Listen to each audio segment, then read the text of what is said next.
standpoint? Should schools be getting deeper into that with the Generation Enters? Well, it's not necessarily technology that I think they should be pushing for. Of course, technology is a very new industry, and it's constantly changing. It's flourishing very fast. But it's not necessarily technology that I think Generation N should be pushed for. I think it's more important that educators and teachers are teaching kids at a young age how to decide what industry they want to go to, and to learn more about what's in that industry. If you are providing an opportunity for a younger person, the Generation Enters, what are the characteristics, other than speaking, business protocols, learning about a particular business, that you would like to see them learn, or to develop, rather? Well, I think that values and family values are being taught at a younger age now, and I think Generation N is going to almost explode with new values and ethics. And in addition to this, I think at a young age, Generation N is learning, because Generation N was exposed to computers at a young age, and we're learning about all sorts of change. I think Generation N is more likely at a young age to decide what they want to do, and I think educators and adults should help to encourage young people to decide what they want to do at a younger age, and to decide what industry they would like to participate in. I'm interested in your thoughts on the flip side of that, Daniel. If a young person decides what they want to do as a teenager, maybe younger in your model, as they get older and things start to change, is there a downside to having made that decision early? Well, certainly, and there's a downside to every decision, but the important thing to remember is that if you're learning about an industry in depth at a very young age, there's so many other parts of an industry that you can go to. So you're not blocked in, whereas nowadays, if you were out of a job in one industry, you might have to go to a completely different industry and completely different training for a different job. But if you learn in depth at a young age about a certain industry, then you've got more flexibility to stay in that area of work and to get a new job in that area. Okay, thanks. That's really insightful. I appreciate that. Now, when you look at doing some of the research you've done, looking at literature, perhaps talking to some of the authors, and I know you've had some connection with them, what are you seeing as the points, the characteristics that they're bringing out about Generation Enters? Well, something that more and more people are realizing now, and it's very important, and a lot of industry has, and commerce has really realized this now, is that kids in Generation N are consumers, active consumers, very early. I have some research here that 24 million kids age 6 to 11 are alive in the United States today. That's almost 10% of the United States population between age 6 and 11. And kids between 5 and 14, the ages of 5 and 14, earned $31.4 billion in wages in 1998. That's an amazing amount of money, and 90% of that money is being spent out in just United States commerce. Only 10% of that is being saved. So kids are putting this money into all sorts of industries. They're putting it into food and beverages, they're putting it into clothing, into personal care items, and the companies that are marketing to Generation N and paying specific attention to this group of people, I think, are ultimately going to be the successful ones. Move that forward, move that generation forward, the Enters now, and what do you see as being their professional strengths as they get older and they move into that work world? Well, Generation Enters right now are really actively out there getting jobs, and they want to become directors early on. I think that as they go out and become these great people in the workplace, that we're going to see that either they cannot be contained in a certain company or in a certain job, and that there is more entrepreneurialism in Generation N right now than there ever has been in past generations. I think this is definitely going to stay, and we're going to see a lot of small businesses and a lot of entrepreneurs come out of this generation. Are there other Generation Enters doing the things that you're doing? Yeah, there are other Generation Enters that are doing that are making small businesses and making business and companies. And I think that although there are a few that are actually out there making their own business, these are not people that are just starting lawnmower companies anymore. These are not teenagers that are just kind of cleaning houses. They're out there and they're learning new technologies and learning new industries, and they're taking advantage of them. They're starting new businesses that are taking advantage of all sorts of new things that are out there that other adults have not done yet. Daniel, we found this extremely interesting, and I want to thank you for your insights. Thank you. And continued good luck to you. Thank you very much. Thank you, Daniel. Let's continue with the second question and answer session. And our first call comes from the Universidad La Salle in Mexico. The question, please. Yes, good morning. From what we have heard, in the future we will need people with a wide level of education and knowledge of technology. What will happen with people who have little use of technology and not a very high level of education, and what will happen to the older generations? Thank you. Professor Cheng, maybe we can start with you. The older generations that either don't embrace or are fearful of technology, what might the outcomes be? I think if we embrace the concept of lifelong learning, these people can certainly go step by step and break down their mental barriers for learning new things, and they will find these new technologies challenging, and they will find them very user-friendly, and they will become more informed. Good. Susan, follow up on that from the standpoint of if there's any demographic data to support how or why they might embrace or not embrace technology? Well, certainly older generations find it difficult because they did not grow up with technology, and the lack of familiarity makes it harder for them to embrace it. But not impossible. As Professor Cheng said, lifelong learning is the key. Briefly, I'd like to address the other part of that question, which is what do we do for young generations where we have a subpopulation that does not have the skills. And the answer is with that group, we simply must make an effort to give them the skills in some form. If it's not being done in the schools, then in extracurricular venues to compete in the 21st century economy. It is absolutely never too late to move into whatever generation we're in, or millennium. Our next question comes from the Sheraton Hotel in Wuxi, Jiangsu Province, in the People's Republic of China. And it's a facts question for Daniel. And Daniel, during your introduction, you mentioned that your company appeals primarily to adults between the ages of 25 and 54. Where do you find that most of your listeners are from, and how do you market to them? Well, we find that most of the listeners that tune into Internet Radio DAER are domestic listeners from the United States. 95% of our audience is local. But still, there are other countries that are listening, other people, and they're very thankful that we've reached out to them and welcomed them to our audience. I'd say that in terms of marketing to these people, something that's very unique about Generation X as opposed to Generation N is that we've been able to use a much broader strategy to reach Generation X and to reach individuals between the ages of 25 and 54. In Generation N, as we move into marketing to kids as well, we're having to do a lot more research and understand much better the habits and the characteristics of Generation N.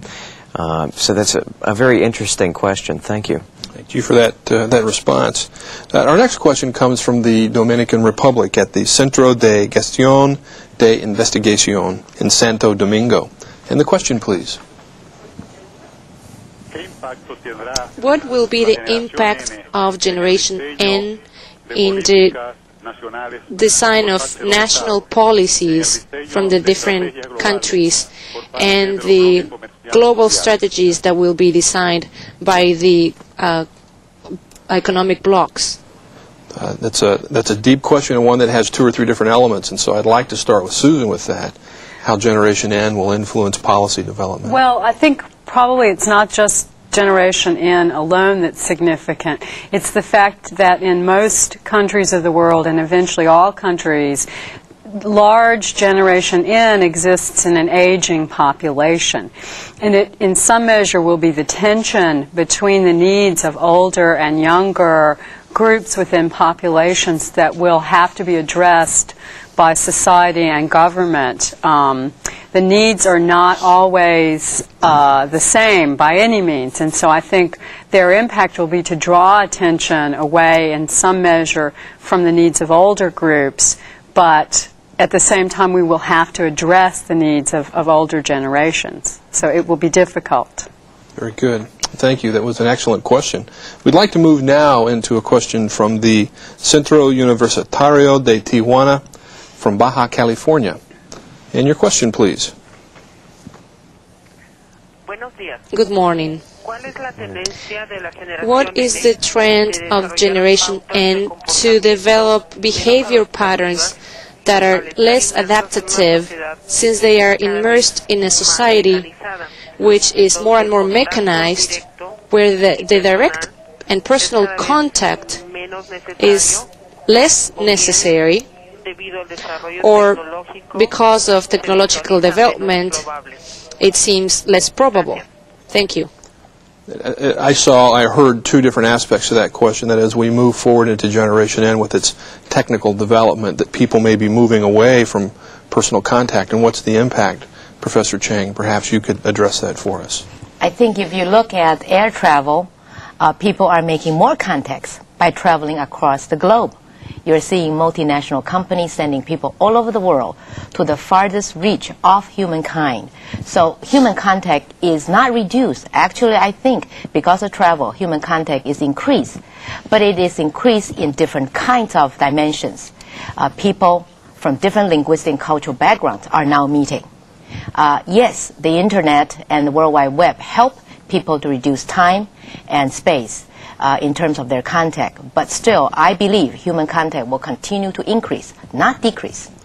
What will happen, Professor Cheng, from the standpoint of a virtual office where people work out of their homes and use the Internet and the web to do their job and communicate? How will that impact that connection that we talk about? Yeah, I think a virtual classroom, a virtual office will be the reality. That does not, however, reduce people contact. It may reduce individuals' personal contact with people in terms of the frequency needed. But yet the quality of human contact will continue to remain. Okay, very good. Yeah. Daniel, follow-up? Well, we have people that work with our company that we have never even spoken with in person before, and that's what's so unique about Generation N and about the Internet. It's connecting people all over the world to do business and to interact. And I think that the only thing that essentially is stripped from this relationship is eye contact. People are still interacting and they're still exchanging information and exchanging business.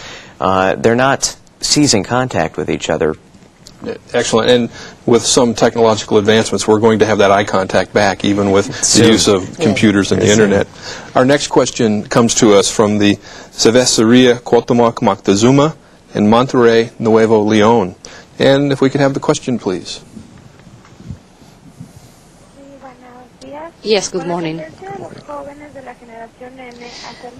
Since the trend of the people from Generation N is to be more independent, what will new leaders be, or what are they supposed to be? Looking forward to the leadership that's going to come out of Generation N. Daniel, let's start with you. Just a quick think on your part, what you believe that might look like. Well, I believe that Generation N leaders, and not necessarily political leaders, but leaders of groups of people and leaders in business are going to be modifying policy. Policy that's been there for years now, that's very traditional business etiquette and such, is going to be changed quickly. And that's something that Generation N is, I think, going to essentially receive credit for. I think that more of a reaction to Generation N and the leaders that are going to come out of this generation might be hard to predict at this time. You might have to wait 5 years down the line to see what the kids that are now 12 and 13 years old are going to do once they're out of high school. Okay. Any thoughts, Susan, on the trends, though? What demographics might be suggesting. Yeah, what we've seen already is that there's less authoritarianism among younger generations. And so I think you see the effect in the flattening of the hierarchy in many organizations. You see the effect in delegation of duties and responsibilities, and that interacts with this generation's desire to have more autonomy in the workplace. So my guess would be that's the direction that we'll go in. Well, as a baby boomer, I'm anxious to see how that plays out. Thank you very much for those insights. Next question comes to us from the Colegio de Bachilleres Estado de Sinaloa in Sinaloa, Mexico. And we look forward to your question, please. Yes. One of the essential components of the future higher education is that students should have more self-esteem and appreciation for our community, but at the same time, based on the global economy, there is less of a feeling of nationalism. Are these things contradictory? And do young people appreciate their community and at the same time be less nationalistic? Are these things possible? Professor Cheng, the process of education, its impact on nationalism and self-esteem from a cultural perspective, do you have some insights on that part of the question? I think it's a curriculum that needs to be looked at from a shared perspective. That is, if there are educational curriculum guidelines regarding cultural aspects of a nation, that piece may need to be stressed so that young people can learn from very early on their own history, their ethnic background, and so on and so forth. At the same time, they realize that they can reach to other parts of the world and look at not only their personal individual development, but also an interconnection with the globe. The self-esteem piece becomes an organic process versus something that you try to grab off a shelf. Right. Let's move to another question from the Instituto Tecnológico de Acatlán in Jalisco, Mexico. Thank you. The question, please. Yes, good morning. First of all, congratulations to Daniel. Thank you. Gracias. How interested will you be, Daniel, in the entrepreneurial young people, and you in defending education and the type of technology knowledge that you have? The integration of the educational process and technology, what will you be looking for as time goes on? Well, I think that what I'll be looking for and what a lot of young entrepreneurs are going to be looking for is more of a focused education. And the students that have decided early on what they want to do, they're going to expect in the coming years that they're going to be able to learn these skills and learn skills within a certain industry.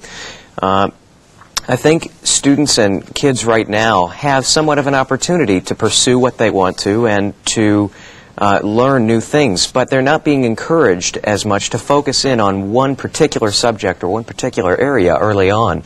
Right now there's still much more of a broader education that's being focused on and being pushed on kids at an early age rather than trying to zero in on a specific subject.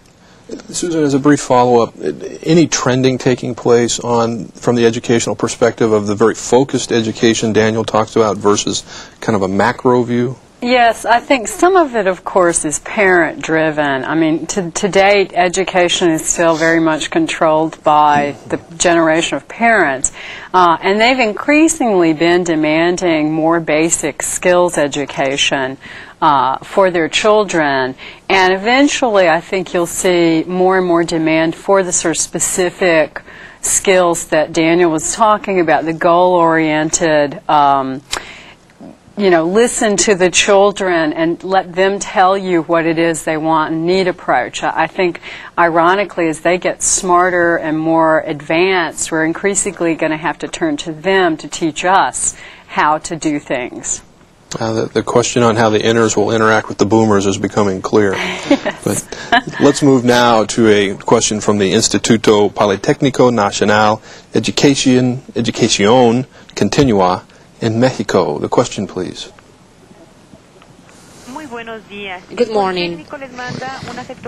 We are sending our greetings from the Polytechnical School, and we have two questions, one from the cultural director. What makes the young people from different countries so different, even though they belong to the same generation N? And how will experience and knowledge from these young people be managed along with the knowledge of the older generation? Thank you. Professor Cheng, how do we parallel manage knowledge bases from an older to a newer generation and perhaps integrate them at necessary points? Yeah, I think culture is something that comes from a group of people. They have a shared sense of reality, history, value, and belief system. That is what makes each culture a little different from another culture. But larger cultures also share similarities. So there are similarities in every culture. There are also major differences. This is where I think culture will be distinct in that sense. Okay, very good. I think in business, as another addition to that subject, in business we're going to see a lot of Generation X people joining the more traditional strategies of business and running companies behind the scenes. As Generation N and young entrepreneurs are more motivated by what they're doing rather than the business and the wealth side of it, we're going to see Generation X capitalizing off of the work of Generation N and helping them to maintain and to establish business as Generation N essentially does the footwork there. Okay, thank you both for your insights on that question. Now let's move to a question from the Universidad Autónoma de Chihuahua. May we have your question, please? Good morning. Are there any data regarding the attitudes of the Generation N towards the environment or environmental problems?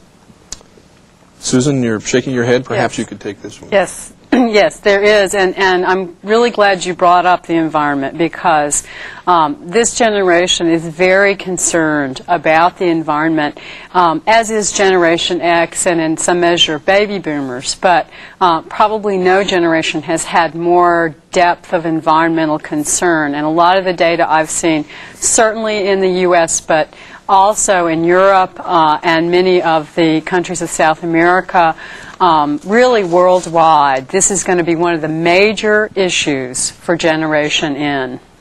Very good. And let's go to perhaps our last call from Seño de Norte America in Tijuana. Your question, please.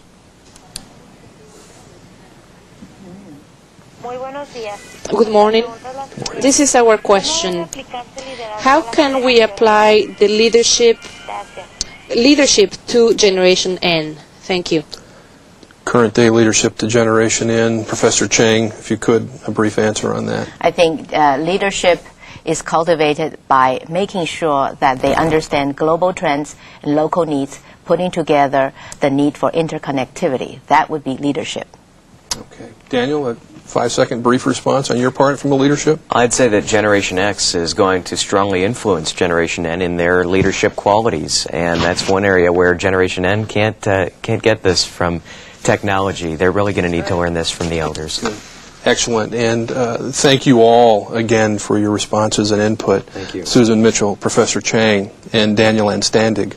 We hope that you have enjoyed participating in this video conference. The International Training Center will continue transmitting programs on topics crucial to improving our productivity and global competitiveness. We invite you to participate in our May 13th, 1999 program, The Global Communications Net, the latest on the Internet and the World Wide Web. For additional information on the International Training Center programs for the coming year, please consult your participant's manual, where you will find the dates and specific topics for each program. Also, if you're interested in participating in training programs which will be offered by the International Training Center, please contact the Center by letter, phone, fax, or email. On behalf of all of us who collaborate with the International Training Center, I thank you for your participation and interest in today's program, and goodbye.